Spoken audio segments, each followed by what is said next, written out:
Nagpabiling lig-on ang ekonomiya sa Davao Region sumala sa Economic Performance Report nga gipagula sa Philippine Statistics Authority kon PSA. Ang Davao Region nagpabiling mao'y pinakapaspas ang paglambo sa ekonomiya sa Mindanao. Ani ang report ni Argil Relator. Ikaupat nga fastest growing economy ug ikalima sa biggest economy sa nasod nga dunay 4.9% share sa National Gross Domestic Product. Kini ang ranking sa Davao Region tali sa 18 ka mga rehiyon sa nasod kung hisgutan ang performance sa ekonomiya sa tuig 2024 base sa Gross Regional Domestic Product o Gross Regional Domestic Expenditure. Nakatala og 6.3% nga pagsaka ang ekonomiya sa Davao Region niadtong 2023 to 2024. Apan mas hinay kini kung itandi sa 6.7% niadtong 2022 to 2023. Isa sa nag-contribute doon sa slower growth yung sa agriculture natin, ma'am, no?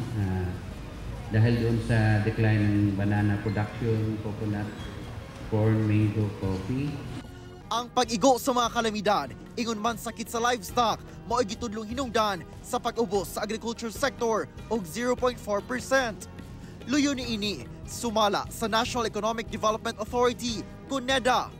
A growth rate of above 6% will still strongly suggest regional growth remains robust and continues to exhibit solid economic fundamentals. Mubalor og 1.08 trillion pesos ang ekonomiya sa Davao Region. Diin anaa sa gibana-banaang 64.27 billion pesos ang pagsaka. Construction, transportation and storage o professional and business services mao'y nakatala o pinakapaspas nga pagsaka sa mga industriya. In Mindanao, Davao Region throughout the years consistently maintains its rank as the biggest regional economy and the fastest growing in this island group.